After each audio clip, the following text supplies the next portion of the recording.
Je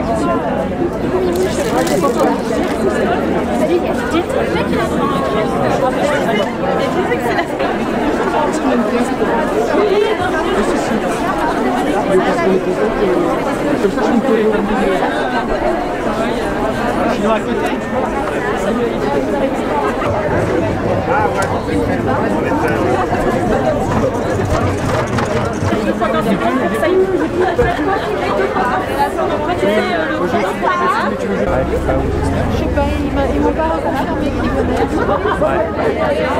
Rapproche-toi pour qu'on puisse savoir quand ça démarre, quand ça s'arrête. Là, alors.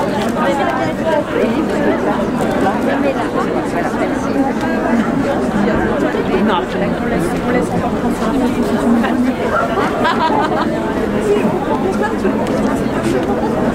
Semaine après semaine, notre mouvement continue à faire tache d'huile à travers la France avec la semaine passée encore une soixantaine d'établissements, voire même une centaine de lieux qui ont participé à cette minute de silence.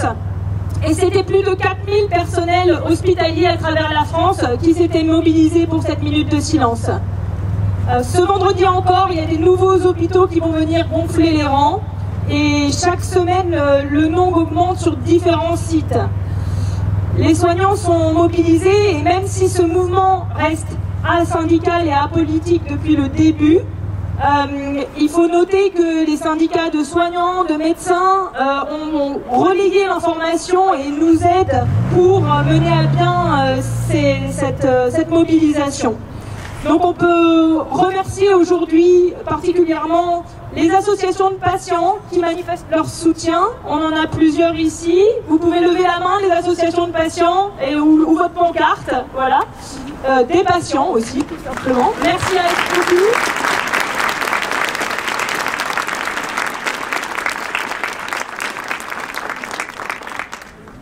On a des élus qui ont participé à la minute de silence pour défendre le service public en respectant ce caractère apolitique et sans prendre la parole. On a vendredi dernier les pompiers qui se sont joints à nous pour renforcer encore cette mobilisation. Et il y a également des VIP, des célébrités dans différentes villes qui participent à la minute de silence pour utiliser leur voix et leur notoriété pour que le message s'étende. Marina Foy, Salah Pitié, Frédéric Pierrot, Catherine Corsini et d'autres. Voilà, donc pour que vous sachiez, vous pouvez nous suivre. On a, pour relayer les informations, on a créé un Instagram, un Facebook, un Twitter.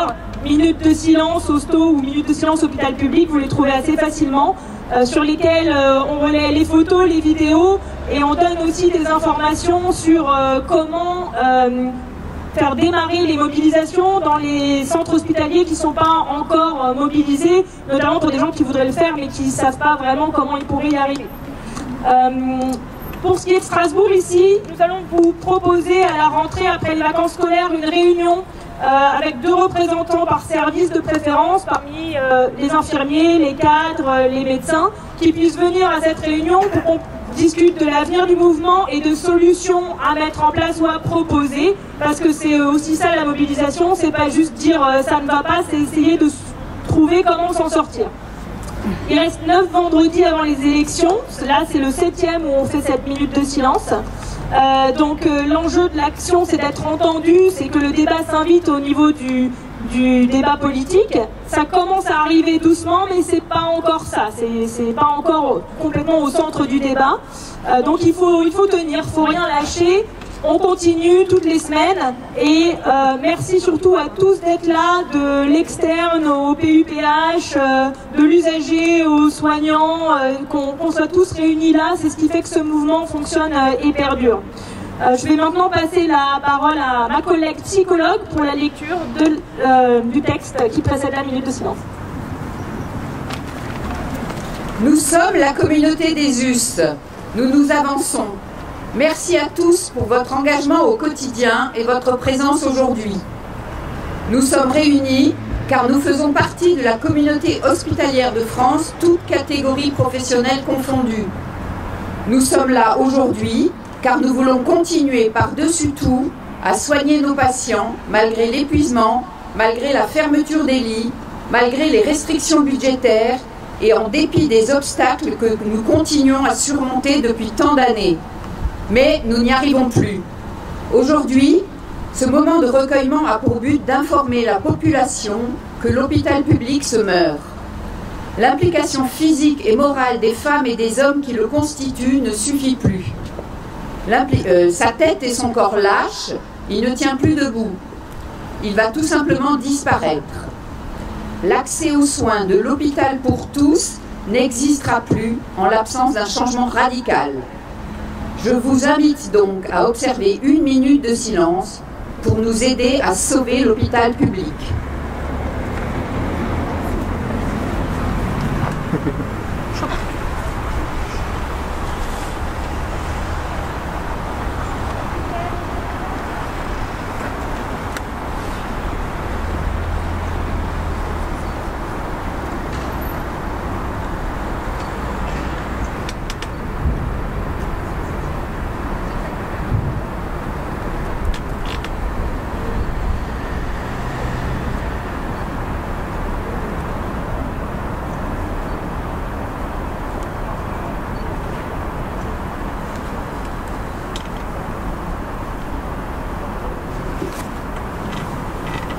Nous sommes la communauté des US, nous sommes la communauté hospitalière de France.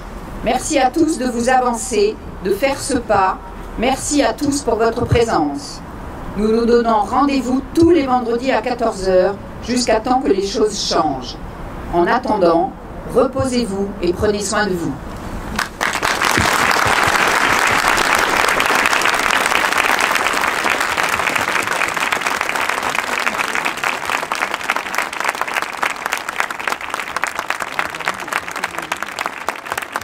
Ça ne disparaît pas. C'est parfait. Il n'y a aucune raison que ça disparaisse. Voilà. Bah écoutez, bonne destination, à bientôt.